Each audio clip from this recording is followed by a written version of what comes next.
Hi, it's the third week of October. We're getting close to the Halloween spirit. So our inventory is remaining very, very low. More houses, 1.5 times houses are pending sale than are available. So when you see the house you want, you got to run out there and get it. This is going to be crazy market until January. And then I think we're going to see an explosion in the spring market. For our fixer-uppers, there's a lot of fixers-uppers out there. They're getting premium price. On and off market, just give us a call. What else did I want to say? We got Larry Tringali here from the Home Inspection Service. We've been using them regularly. We first met them back in 1991. But here we go, Larry. Go ahead and talk about your interior extraordinary damage control. Okay. Last time I was here, I talked about things that could go wrong on the outside of the house. And briefly, it was water. Water is the big culprit. You want to make sure water doesn't get towards the foundation. If it comes down the downspout, make sure it goes away. What about wood? Will it get into the wood? Not if you keep it painted. If you don't paint it, the water's getting into the wood and turn it into a rotten mess. So briefly, just keep water sloping away from the house. So now you go to the inside. So is there a different culprit we have to worry about on the inside? No, it's the same guy. It's still water. So the main places where water is obviously the bathrooms and the kitchens. So in the bathroom is a very expensive place. If you have a shower stall or any kind of tile, go around it and push on a tile towards the bottom. If it's a tub, push on a tile around the base of the tub or at the base of the bottom, the floor where you're standing on. If it moves, that's a problem. There's waterproof sheetrock behind that, but it's waterproof if it doesn't get that wet. If your tile moves, you've got an issue and it may end up collapsing. If it moves just very little, just caulk it. All you need to do is keep more water from getting in there. No more water from getting in there, and you can go get this clear caulking at Home Depot, $5 a tube. That's good. If you look at the bottom of the tile and you push on things and it doesn't move, but inspect very carefully, do you see someplace where the grout isn't there? If the grout isn't there, in termite talk, that's a section 2. Section 2, you push on it, doesn't move. It's not damaged, but it will be, like unpainted wood outside. Not damaged now, but it will be because the water will get to that wood because there's no paint. So if you see anywhere around the base where there's no caulking there, get that clear stuff. And at the base, obviously where the tub comes and you've got that bead around there, sometimes the bead's there when you moved in, but 2-3 years later, the bead's gone. You go, it looks fine to me. Well, yeah, it looks fine to you until the guy says, oh, too bad water got down there. What's the bill? $12,000. You go, holy criminy, what could have prevented? Oh, that little bead would have kept it out and you'd be $12,000 richer. Used to be $2,500. What happened? It went up. It's the pan. The pan is a lot these Shower days. pan, tub, and walls. Yeah. Oh, it's $1,200. 1,200, not 25,000. 25,000 like tenting. That'll get you the new kitchen, the new bath. So, and then also if you have tile or linoleum at the base of the bathtub or base of anything, also do that. Make sure the water from the shower doesn't creep out into that area. Then another area where it might creep out is underneath a sink, underneath the bathroom sink, underneath the kitchen sink. So turn the water on and look underneath every so often and see if you're leaking. Well, may or may not notice it leaking. You may not remember to do that. But you can always tell by looking underneath your sink and see if you see any puddle. But I forgot. I've been in many, many houses. You open up that little cabinet, look down. How's the floor look? Who knows? I can't see the floor. Too much crap in there covering for. I'd never know. So if you move it a little bit or put a towel down there. If you put a towel down there, you can tell if it's wet. It should never, never be wet. And have a towel that covers. You can see where the water would drip down from the faucet or from wherever. If the towel's down there and it's wet, then you know I got to do something, because if you don't do something, it will go maybe over the linoleum, underneath that, and then that whole thing's going to be rotted out. Then depending on how far the rot gets, that's also an expensive item. And then right next door to this kitchen sink area is the dishwasher. Matter of fact, I was with an inspector today. I told him I was doing this talk. I said, is there anything I wouldn't know? And he goes, yeah. Last week, he was on the outside of the house and he saw some water coming out of the vent.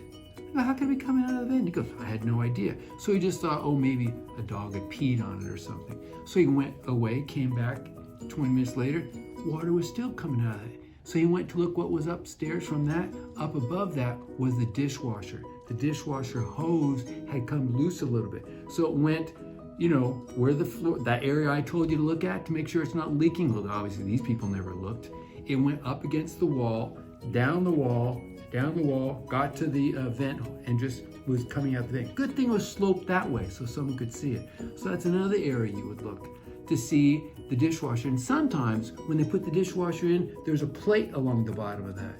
You can really easily jiggle, like in the bottom of a refrigerator, you know, there's that plate that moves. You can just move that a little bit and look underneath with a flashlight and make sure there isn't water down there. If there's water down there, that could be a big deal. Then almost the last place on the inside of a house is the toilet.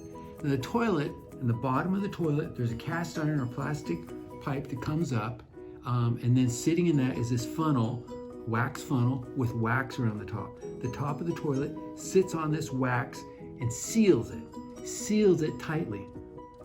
Besides the water, also this pipe goes down, goes out of your house, goes into the drainage system, into the, you know, the big sewer pipe in the middle of the street. Well, there's gas out in that big sewer pipe in the middle of the street, and that gas could go easily because it's got to slope down to go out. So if there's gas down there, it's going to go up. It go up, find your toilet, go up there, but it hits the wax seal and can't get into your house. But what if the wax seal isn't good anymore? How would you know if the wax seal's good or not? You go to the toilet and see if it moves. If the toilet wiggles, that means it was loose on the side. You've got those little nuts on the side to keep it pressed down. If the nuts are tight, it's pressed down, perfect. But if it moves, those things came loose, and every time it came loose, the wax seal's sitting here. It's tight. When I go like this, it's sneaking out. Sneaking out. Sneaking out every time. And every time someone sits down, it goes up a little bit. You've had gas seeping out of that thing. Gas is one thing, but you also have liquid. You know what we're talking about. So this liquid could be piling underneath your house and you'd never know. Why? Because you just let those little nuts on the side of the toilet get loose. So if they are loose now, depending, just a little bit loose and it barely moves, you're probably fine. But if it moves, for sure tight. But if it moves too much, it's worth it to get a new wax seal. They're $5. And it's easy. You undo that thing, undo the pipe in the back, lift up the toilet, drop the new wax seal in, press the toilet down this new wax seal, seal it. It's real simple. If you can't do it, handyman can do it. It should cost no more than, $75. So that's the inside of the house in terms of water. Other things you may notice that could be wrong on the inside of the house is when you go to the house and you see if an inspector may or may not be able to be aware of this, but ask the people, if it's an older house that you know didn't come with a fan, ask the people who put the fan in. If the guy did the fan himself, maybe he did it right, but maybe he didn't do the wiring right. My inspectors don't undo the wiring to see is it done right on the inside, or did he just put some tape on and the tape dried and fell off and it could be sparking. Anything that you see was added to the house, ask who did it. If someone did it who knows what they're doing, fine. But if not, you wouldn't be sure. And the vent, make sure it's vented outside. Oh yeah. Sometimes they'll vent them right to the attic or under the house into the underside. Right. Well, the inspector will notice that when he goes up and he sees the vent, he'll see that the vent Well, they goes can't up. always get that far in the attic with all this insulation. No, right. So it takes a double. Yeah, and if they request. did any addition or anything like that, that's. Then we got to watch those darn water heaters. In the water heater should Washer ideally and dryer hoses. have a double strap, 1/3 down a strap and another 1/3 down a strap. And then the straps are there in case there's a earthquake so it doesn't fall over. Well, a lot of times there's a gap behind the water heater. So the strap is going to keep from going forward, but it can also go back. You have to brace it, And if there's more than a 1-inch gap, that's well, it's a 1.5 inch. That's what our standard is. If it's more than a 1-inch gap, you have to have something in back. And a lot of times it'll just be a 2x4 wood, something that's not going to move, pushed on both sides so that it cannot move more than just, like 1/2 inch. 1/2 inch, it'll be okay, but it can't move more than that. Then another thing that you would look to make sure about is if it's going to explode, there's a little release valve on the top. And the release valve, you can see it's this goofy looking little thing. And it has some copper pipe that comes and goes down. That's if it's going to go and it's going to blow, hits that release valve, the water goes up in there, hits the pipe and comes down. Where's it going to come down? Well, if it's going to come down in the garage, that's okay. But if you're in the house, it shouldn't come down in the house because that's going to flood, the bathroom or flood wherever hell it, well, probably kitchen. And burning hot water. And it's burning. So you want it to go through the floor, a little hole, through the hole, put, tin foil around there so rats don't crawl up that hole later. So it goes down underneath the house. That's the 2 straps, and that's okay. And then the last thing, unless you can think of something else. Steel braided hoses for your washer and dryer. Yeah, well, yeah, that's good. They That's last what a long happened time. 10 times in the last 30 years that somebody's hoses burst. Yeah. Oh, and another thing that's kind of cool that I discovered once was someone had a dryer and the dryer wouldn't dry. It kept burning out. And I went and looked underneath, and the moisture that was in that tube, it was hot. And then it gets cold and it cools down. Well, if it's up like it's supposed to be and slanted down, the moist air will go out. But sometimes, in this case, it went for a little bit, then it fell on the floor and went back up. Well, it'd been laying on the dirt for so long, that area had filled up with water. So now the warm air didn't go anywhere, just went and hit that and just stayed. So it never got any moisture out of the clothes. So hence it just burnt out the motor, kept spinning and did nothing. Yeah. So, and you could you could go look underneath house flats and oh, look at that thing, that big, they're big like this, silver, laying on the ground. Nothing should be on the ground. Pretty cool. That's a lot. Last thing I'm going to say is this is just overall safety. If there was an earthquake or something happened, the water is a big issue. What if you had to turn the water off? Make sure everybody knows, especially the wife, because husband, he ain't going to be there. The wife and the kids, everybody needs to know, where do I go to turn the water off in the house? What if it just starts sprinkling out? And underneath, it's not, underneath. You should know about that. There's valves underneath the sink to turn it off, but sometimes it's not that. It's something else that broke. Outside, there's one place you just turn it, all the way off, and that's turn it. What about the gas? Now the gas will be near the meter. You know where the meter is. And the gas isn't like some little knob you could turn. It's this thing that looks like this. It's a round circle and it's got something like that sticking out. And you got to put a wrench, certain wrench, not any old wrench will fit. You can buy a wrench that will fit it. Buy the wrench, fit on it, and you turn it a quarter turn. Right now, it's like this.